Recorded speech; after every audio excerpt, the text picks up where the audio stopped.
Bom dia, boa tarde, boa noite, boa madrugada e dependendo do momento em que você estiver assistindo.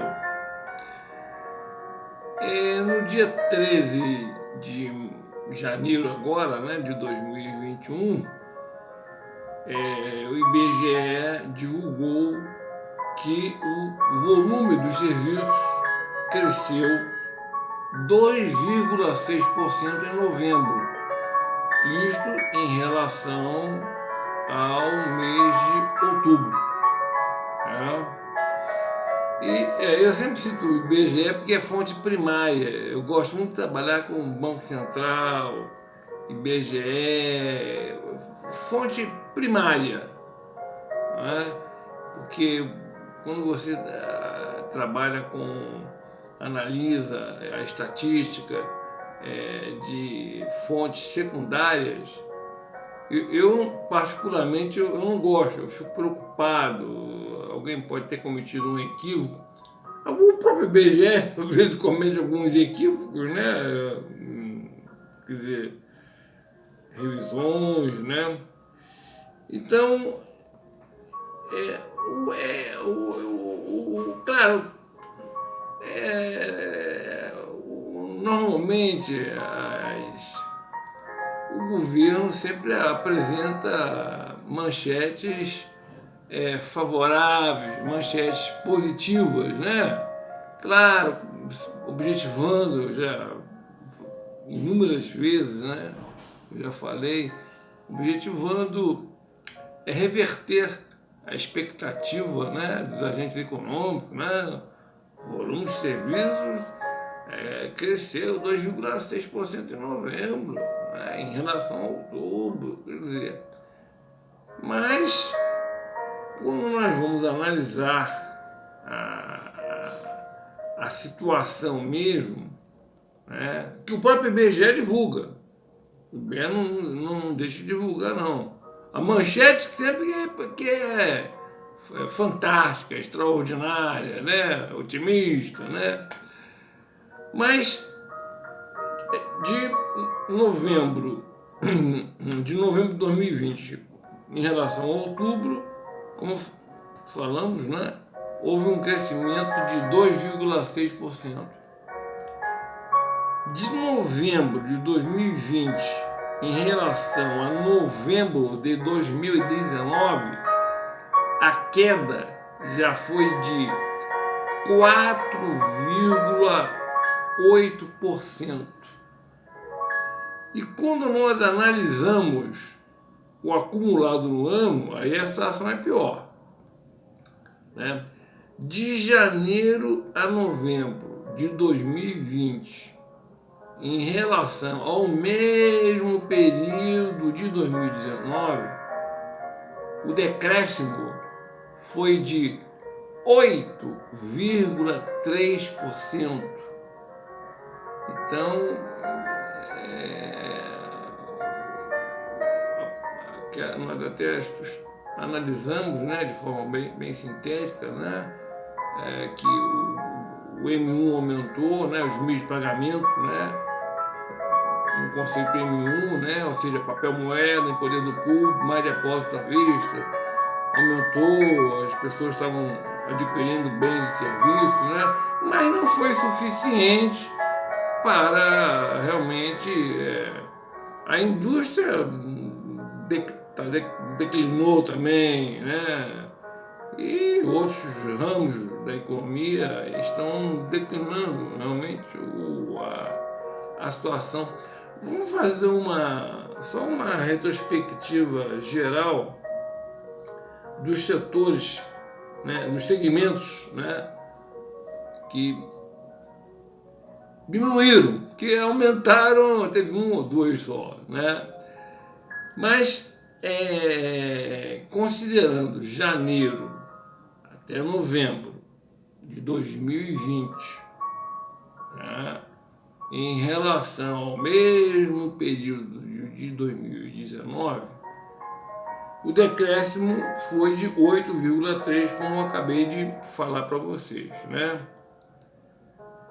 Serviços prestados às famílias, a queda foi de 3,6%. Realmente é pesado. Serviços de alojamento e alimentação, menos 37%. Também. Outros serviços prestados às famílias, 29,5%. Tudo isso negativo, né? Tudo uma queda, né?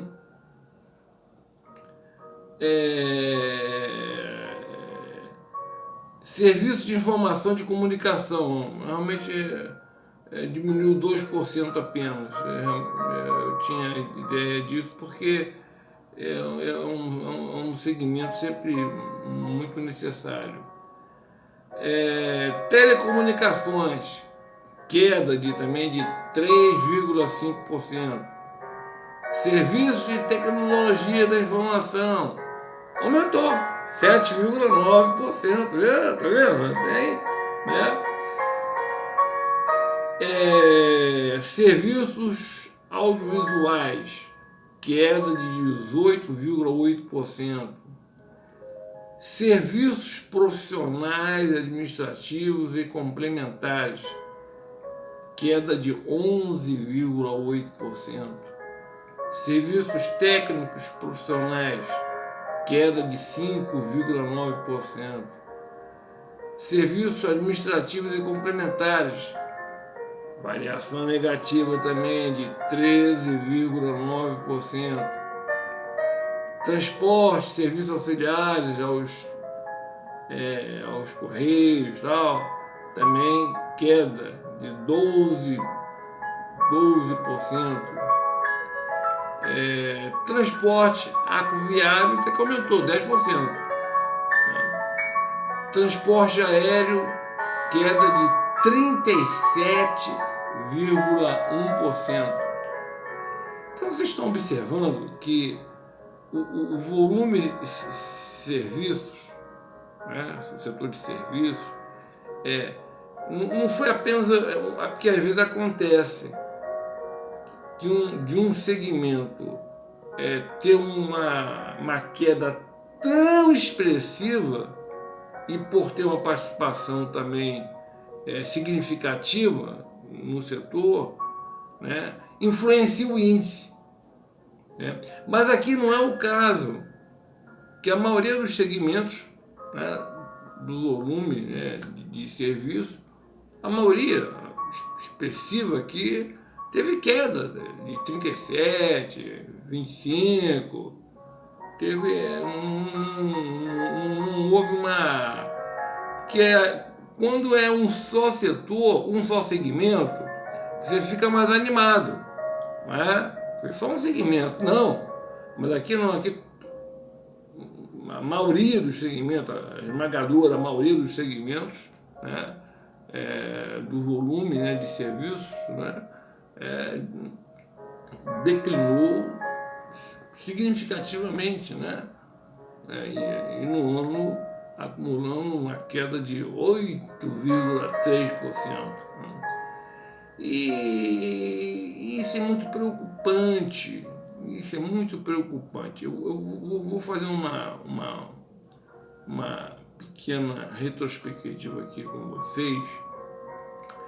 Em 2015, época daquela senhora, né, a presidente, né, Dilma, o PIB diminuiu 3,55%.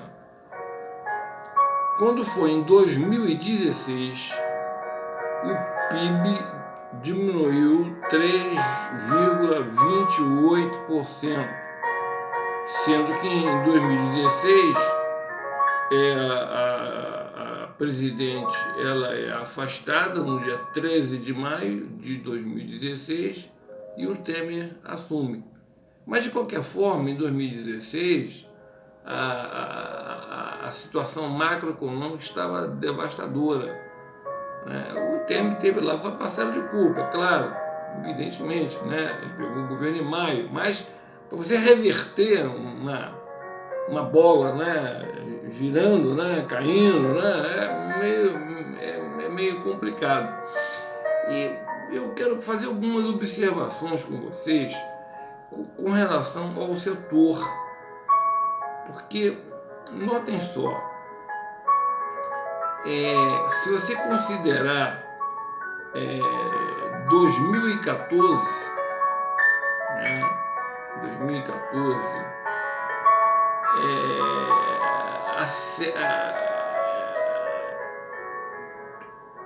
tanto 2015 como 2016, né, e os demais anos, né, eles tiveram um comportamento, né, que não conseguiu superar a média de 2014.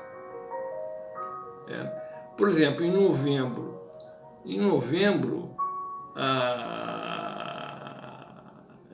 de 2020, em relação à média de 2014, a média fixa, né, de 2014, tem uma média também de 95, são várias médias, mas eu estou trabalhando agora aqui nesse momento com a média de 2014. Né? Mas em novembro de 2020, o setor de serviços, né, em relação a 2014, diminuiu 11,8%. Foi a queda. Olha só, eu estou falando de novembro de 2020 em relação à média de 2014. É muito tempo. É um período significativo para ter não ter um crescimento. Entre 2014 e 2020, a população aumentou, como eu sempre digo e reitero, né? Muitos jovens ingressaram no mercado de trabalho, as necessidades de saúde, educação, saneamento básico, água potável, e os serviços básicos, né, necessários, né, eles aumentaram, mas acontece que o setor serviços diminuiu 11,8% em novembro de 2020 em relação a 2014. E eu quero adverti-los do seguinte, eu não estou querendo fazer nenhuma correlação, não, tá? Mas se nós considerarmos 2015, 2016, eu falo 2015, 2016 porque foram os 2 anos em que o PIB diminuiu, né? 2015 o PIB diminuiu 3,55% e em 2016 o PIB diminuiu 3,28%. Aí quando você faz uma comparação do volume de serviços de 2020 em relação a 2015, mês a mês, a variação toda ela é negativa. Em 2020, o volume de serviços em relação ao ano de 2015, ano de recessão, né? Já falei, o PIB decresceu, né? Diminuiu, né? 3,55%. Em todos os meses, a variação foi negativa. Ou seja, 2020 menor. Eu vou botar aqui a tabela e vocês vão ver, não aqui na página do YouTube, não, mas no blog. Eu vou botar a tabela e que é possível ter uma visualização melhor do que aqui no YouTube, não vai ter condições. Em 2016 também, idem, né? 2020, a variação do volume de serviços, o setor de serviços, em 2020, em todos os meses, ele foi menor do que o ano de 2016, em todos os anos, tanto em 2015 quanto em 2016. Quer dizer, isso é preocupante. Você vê o setor, logo o setor de serviço tem uma participação de 70% na economia, aproximadamente, né? Eu digo sempre aproximadamente, então alguns trimestres é 71%, outro trimestre é 69%, mas a média é 70%. Então, 70% do PIB, né, está em declínio. Declínio. Né? Não só com relação ao ano de 2015, como que teve recessão, né? Como o ano também de 2016, que também houve queda do PIB, né? Mas com relação aos demais períodos. Né? Tanto é que em relação ao ano passado, por exemplo, tá aqui, ó. Botei aqui, tá aqui, ó. Novembro de 2020 em relação ao novembro de 2019, a queda foi de 4,8%. Estão percebendo a preocupação? Né? Nós estamos desenhando o PIB. Eu já desenhei meu PIB na minha cabeça já. Eu já fiz aqui uns cálculos. Não vou antecipar, porque eu não trabalho com tarô, com bola de cristal, né? Tudo pode acontecer, né? Não, mas tudo pode acontecer, mas o PIB vai ser negativo mesmo, isso não tenha dúvida. Né? Teve um artigo, um vídeo, aliás, né, que nós publicamos, né? E que foi até setembro, se não me engano, em que o PIB teve uma queda de 5%, né? Até setembro. Eu acho que foi até setembro. É só ver aqui, porque são tantos os artigos, né, que não dá. Mas foi em setembro, sim. Foi em setembro que o PIB, né, teve uma queda de 5% de janeiro em relação a setembro. Né? Quer dizer, depois eu vou conferir, tá, se foi até setembro mesmo. São muitos números, gente, não dá para a gente guardar tudo, né? Mas o próprio é 5%. E a situação não melhorou depois. A indústria está em decréscimo. O que pode minimizar é o setor primário, né? O setor agropecuário, né? Mas ele tem uma participação pequena no PIB. Traz de vida, auxilia na balança comercial, nós já conversamos sobre isso, né? Mas ele tem uma participação pequena no PIB. Ao contrário do setor de serviços, que participa em 70% aproximadamente no produto interno bruto. É claro que tudo isso gera desemprego, desajuste, mais concentração de renda, né? Mas essa é a situação. Pessoal, dia de sábado, 16 de janeiro de 2021, muita paz, muita saúde, muita tranquilidade, muito equilíbrio e aquela paz profunda tão necessária. Que assim seja, meu Pai. Graças a Deus.